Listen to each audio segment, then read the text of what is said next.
مجموعة ديال الدول الصديقة، جمعية كل من تونس لبنان ومصر، ارتأينا أننا خاصنا نوسعوا الدائرة ديال الاشتغال، ما نبقاوش مشتغلين غير على الصعيد الوطني. خاصنا أننا نسمعوا ونشوفوا التجارب اللي كاينة في دول أخرى، أشنو اللي ممكن حنا الخبرات اللي ممكن نستافدوا منها، وشنو من نقط الضعف اللي كنعانيو منها كبلد كمغرب أو لا الدول الأخرى أنها تستفيد معنا، ولما لا أن يكون تحالف إقليمي من أجل الدفاع والنهوض بقضية الطفل والأم العازب. شكرا. Je m'appelle Myriam Otmani et je suis présidente de l'association INSAF. INSAF, en 20 ans d'existence, a pu autonomiser plus de 12 000 mères célibataires avec leurs bébés. Nous leur avons trouvé du travail, nous avons résolu tous leurs problèmes. Et ceci grâce à une équipe de plus de 40 personnes. Nous luttons pour que les mères célibataires soient reconnues comme victimes et non plus comme coupables. Ce sont des femmes qui se sont trouvées là à un mauvais moment. Ce sont des femmes souvent qui ont été violées. Ce sont des femmes qui ont cru à une promesse de mariage. Et ce sont des femmes qui sont surtout rejetées par toute la société. Et c'est une terrible injustice. Si nous prenons le cas de la petite fille de Tiflette qui a été violée à 11 ans et qui a accouché à 12 ans, c'est une mère célibataire. Dans 10 ans, elle va être rejetée par la société, on va la maltraiter. Mais qu'est-ce qu'elle a fait? Elle n'a rien fait, cette petite. C'est une véritable injustice. Donc, il faudrait que nous arrivions à accepter ces mères célibataires en tant que victimes.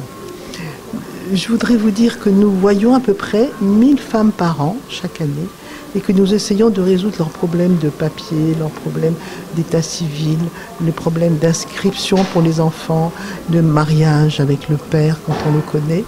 Et nous avons plus de 4000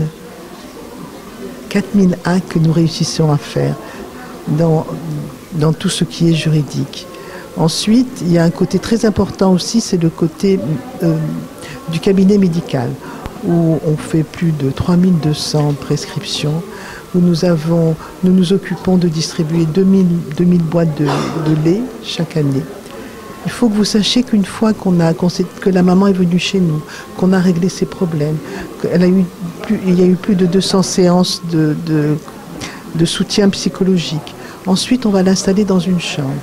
Et on va équiper entièrement la chambre, comme si c'était notre fille. Vous savez, quand on envoie les enfants à faire des études, donc on va mettre aussi bien le lit pour bébé, pour la maman, on va mettre tout le linge de maison, tout ce qui est pour la cuisine, pour qu'elle puisse être autonome. On va même payer le premier mois de loyer.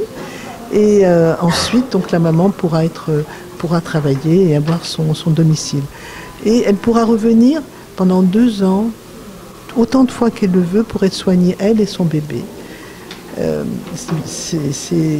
C'est quelque chose qui est très important, c'est qu'on ne coupe jamais le cordon ombilical. Les mamans sont toujours avec nous. Quand le ramadan arrive, quand il y a des fêtes, elles sont toutes là. Voilà. Donc nous nous occupons également des mamans qui sont parties. Nous essayons de faire aussi beaucoup de plaidoyer avec d'autres associations pour défendre des droits, de ces femmes. L'État a déjà beaucoup fait. Mais il reste encore l'ADN et d'autres détails que nous sommes en train de résoudre.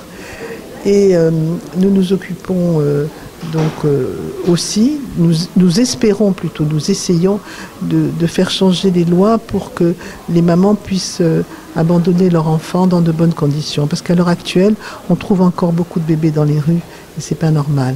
Parce que ces mamans ont très peur. Parce que la législation à l'heure actuelle, si elles veulent abandonner leur bébé, il faut qu'elles aillent à la police, il faut qu'elles aillent au tribunal. Et elles sont persuadées que la police va prévenir les parents, que la police va les mettre en prison. Parce qu'elles savent que les relations sexuelles hors mariage sont passibles de prison. La police ne va pas faire ça. La police a autre chose à faire que d'aller chercher les parents. Mais elles sont persuadées. Et donc c'est comme ça qu'elles laissent leur enfant dans les rues. Et quand elles laissent leur enfant dans les rues, c'est une vraie déchirure. C'est une violence extrême de laisser son enfant dans la rue. Après, parfois, elle regrette, elle le recherche, mais elle ne le retrouve jamais. Donc, il faut absolument qu'on réussisse à protéger ces femmes. Je voudrais remercier l'équipe, toute l'équipe. Et je voudrais remercier la presse aussi d'être là. Merci beaucoup. Ok. Ok. Donc, je m'appelle Clara Di Leon, je suis chargée de plaidoyer pour Batik International. Batik, c'est une association de solidarité internationale française qui lutte pour le pouvoir d'agir et de choisir des personnes en situation de vulnérabilité. Aujourd'hui, nous sommes présents dans le cadre de ce séminaire sur la thématique des mères célibataires qui est organisé dans le cadre d'un projet que nous coordonnons avec nos partenaires INSAF. Qui était le projet Agir à l'égalité financé par Expertise France. Donc, dans le cadre des grandes lignes de la réforme du Code de la famille annoncée ce 24 décembre 2024, nous avons décidé d'appuyer notamment l'INSAF pour l'organisation de ce séminaire très important sur la thématique des mères célibataires avec un regard croisé, à la fois avec des échanges sur le Maroc, la Tunisie, le Liban, mais également l'Égypte.